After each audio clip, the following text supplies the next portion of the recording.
Hola chicas, ¿cómo están? Bueno, hoy vamos a tener la clase grabada.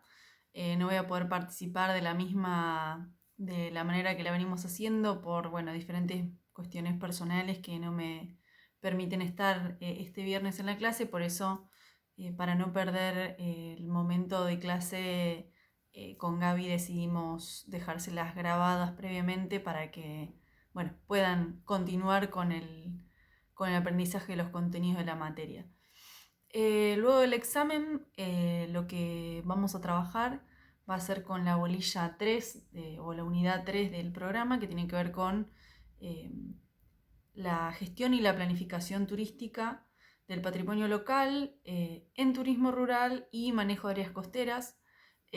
Como sé que charlaron la clase pasada con Gaby, es una unidad eh, bastante amplia porque la idea es que, bueno, que el docente que se haga cargo de la misma pueda darle un enfoque propio, digamos, vinculado a la formación profesional de quien dicte esta unidad.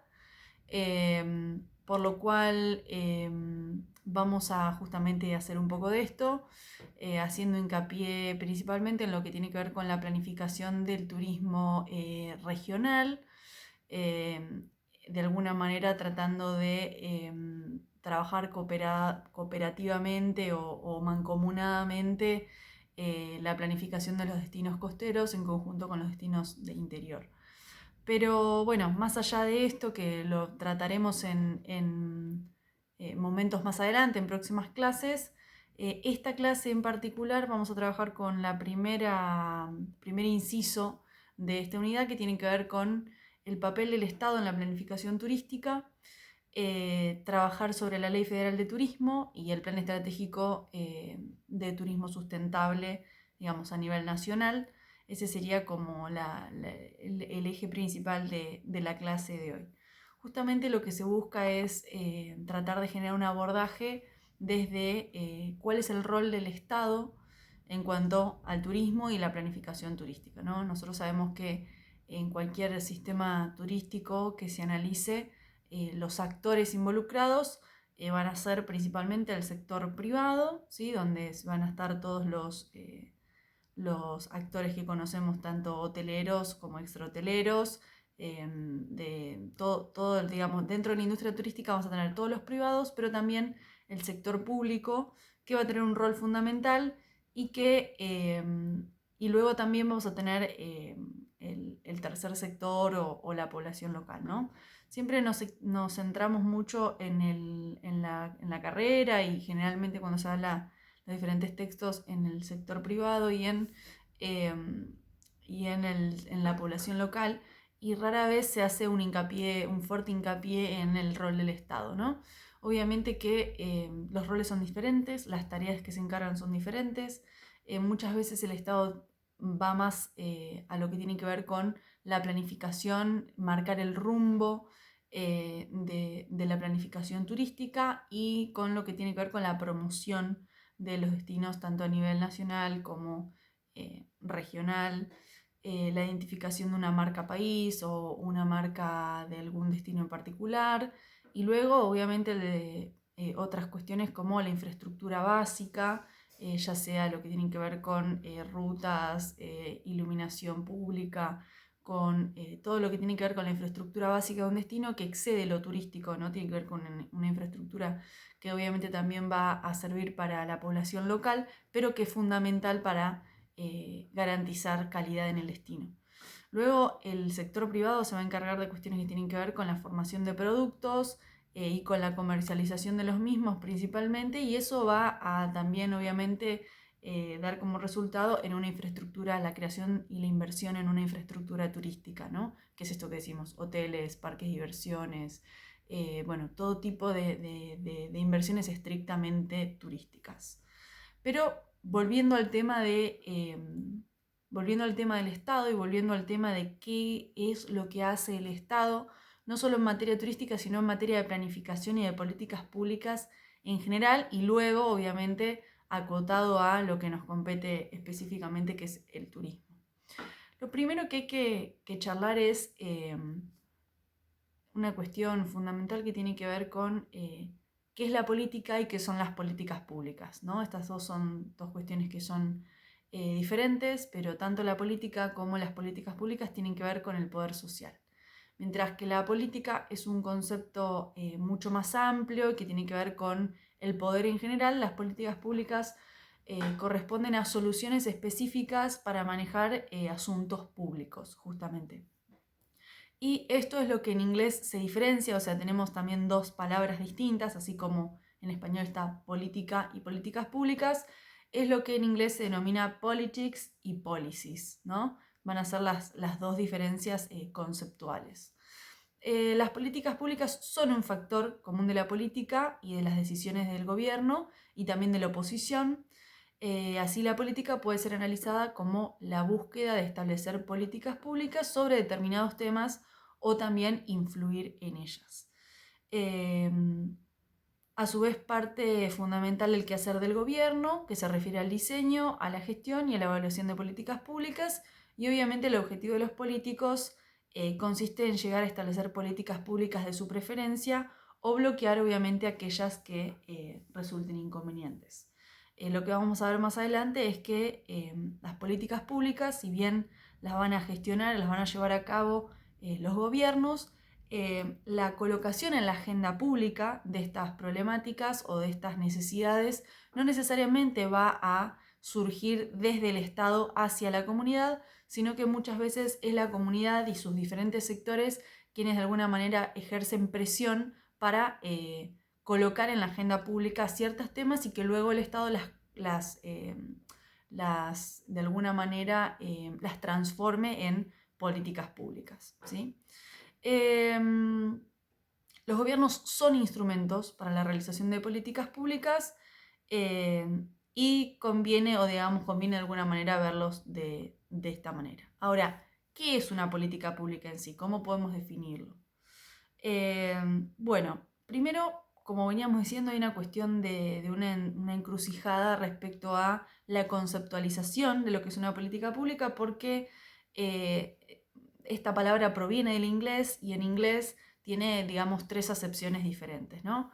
La política concebida como el ámbito del gobierno, de las sociedades humanas, que sería polity, la política como actividad de organización y lucha para el control del poder, que sería politics, y en última instancia la política como designación de los propósitos y programas de las autoridades públicas, que eso sería policy, ¿no?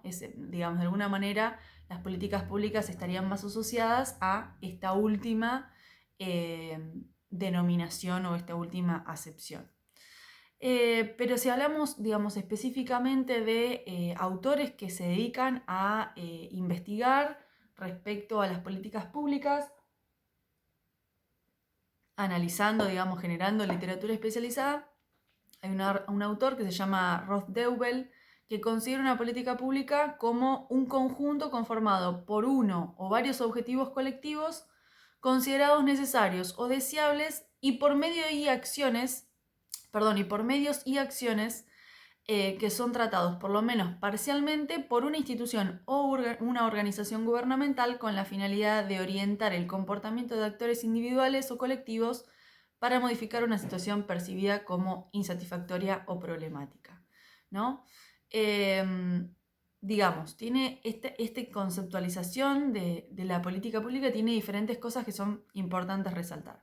Primero, un conjunto formado por uno o varios objetivos colectivos considerados necesarios o deseables. Es decir, cuando hablamos de políticas públicas hablamos de objetivos, ¿sí? Obviamente cuando analizamos textos anteriores que tenían que ver con planificación y analizamos o conceptualizábamos que era un objetivo, hablábamos que en cualquier contexto, en cualquier situación, hay más de una necesidad y los objetivos lo que nos va a permitir es priorizar algunos de ellos, ¿no? Entonces, por eso es la importancia de identificar ciertos objetivos que van a ser colectivos porque van a tratar van a dar respuesta justamente a situaciones percibidas como insatisfechas, insatisfactorias o problemáticas por parte de la comunidad. Que van a tomar forma, se van a concretar estas políticas públicas a través de medios y acciones, ¿no? ¿Y quiénes las van a llevar a cabo? Instituciones o también organizaciones gubernamentales. para orientar el comportamiento de actores individuales o colectivos. O sea, esas son algunas cuestiones fundamentales. Primero, los objetivos colectivos, que el Estado considera como deseables o necesarios, obviamente incluyendo el proceso de definición y formulación de estos objetivos, los medios y las acciones procesados por una institución o una organización gubernamental, los resultados de estas acciones, incluyendo tanto las consecuencias deseadas como las consecuencias imprevistas, porque como dijimos anteriormente y venimos repasando en clases anteriores, siempre que uno lleva a cabo una política pública, una planificación, un programa, un proyecto, vamos a tener algunas consecuencias que van a ser las deseadas, pero también se pueden llevar adelante o pueden generarse consecuencias que no están dentro de lo deseado. En caso que sea eso, por eso existe la evaluación ex ante, durante y ex post, que son las que van a, de alguna manera, permitir reinventar el rumbo de nuestras políticas públicas y nos va a permitir, de alguna forma, mitigar estas consecuencias no deseadas para que en la futura planificación esto no vuelva a suceder. En resumen, el análisis de las políticas públicas consiste en examinar una serie de objetivos, de medios y de acciones definidas por el Estado para transformar parcial o totalmente la sociedad, así como sus resultados y efectos. Ahora, ¿qué es lo que hace a una política que sea una buena política pública? Bien, primero tiene que ver con una fundación amplia, ¿sí? Y no solo específica. ¿Cuál es la idea? ¿A dónde vamos? Una estimación de costos y de alternativas de financiamiento. Factores para una evaluación de costo-beneficio social, o sea, todos esos recursos que yo voy a utilizar, no solamente económicos, sino humanos, y que cuando yo hago uso de esos recursos, impido la posibilidad de usar los mismos para otras acciones. Digamos, en esa relación va a haber un costo que sea muy alto o un beneficio que sea alto, o cuál va a ser la relación entre estos dos elementos, ¿no? Costos y beneficios. Obviamente social, en el sentido de que estamos siempre generando políticas que tengan que ver con nuestro público objetivo, nuestro receptor de estas políticas públicas va a ser la comunidad, la sociedad de el territorio en el cual estemos insertos, ya sea una ciudad, una provincia, una región, un país o lo que fuere. Beneficio social marginal comparado con el de otras políticas. Un poco esto que les decía, o sea, el beneficio que voy a tener es suficientemente alto como para destinar estos recursos para esta política pública en detrimento de otras, es decir, ¿es prioritario o no lo es? Tiene que ver también con el tema de los apoyos y las críticas probables, es decir, implementar esta política pública me va a llevar a un resultado en donde la mayoría de la comunidad legitima este proyecto, o por el contrario es una política que me va a llevar a muchas críticas y a muchos sectores en conflicto. Habla también de oportunidad política. A ver, no hay que olvidar que las políticas públicas no dejan de ser política, y por lo tanto tiene que ver con una oportunidad política.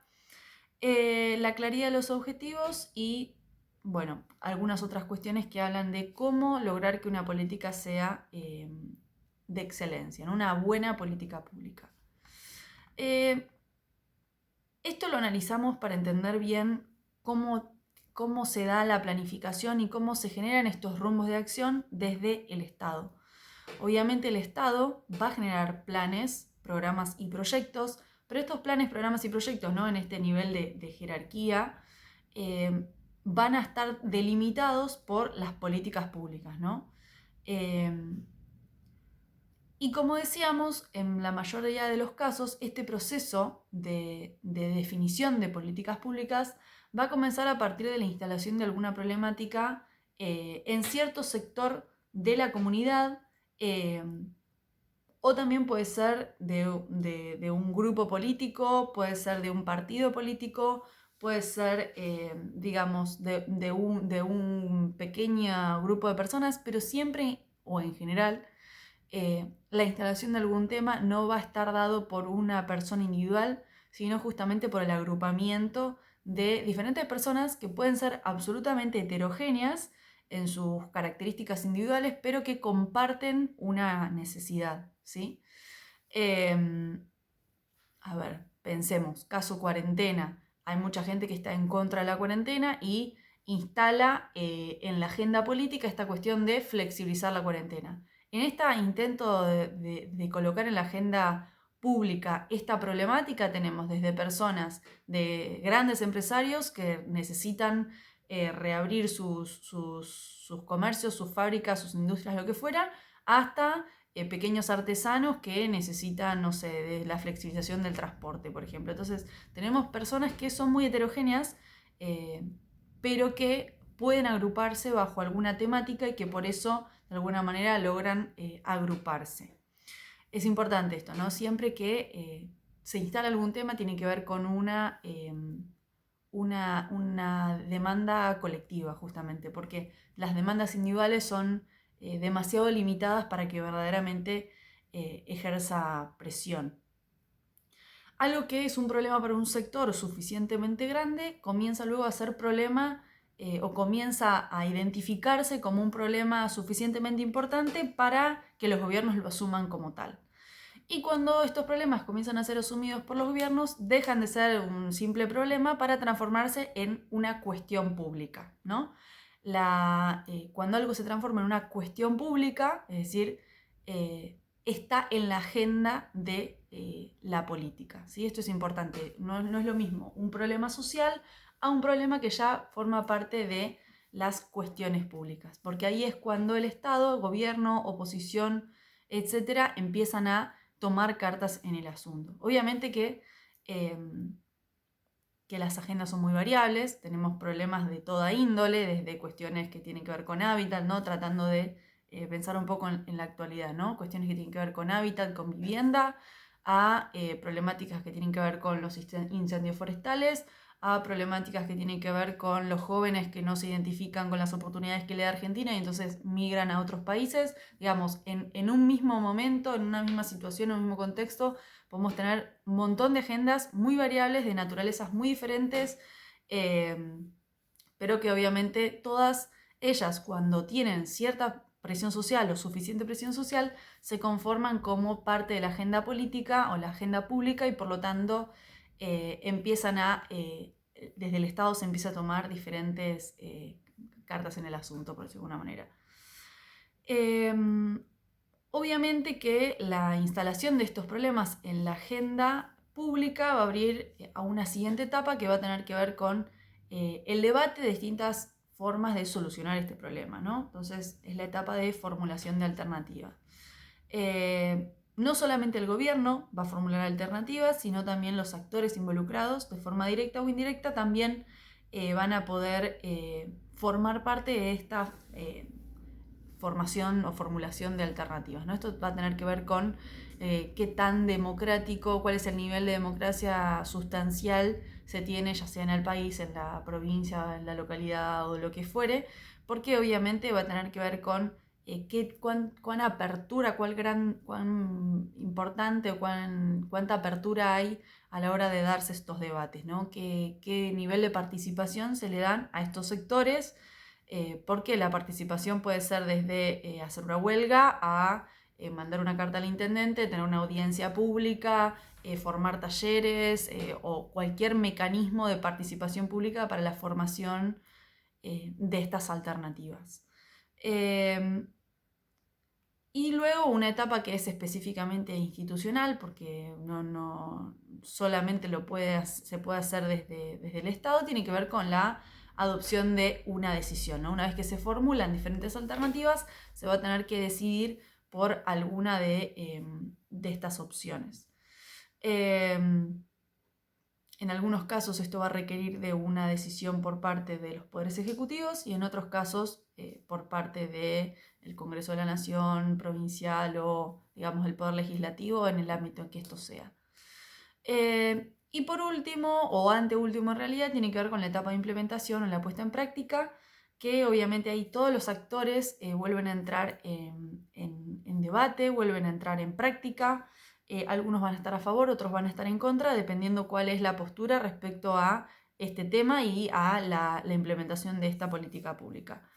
Em, la implementación de una política pública no es un terreno o una arena estrictamente técnica, sino que obviamente hay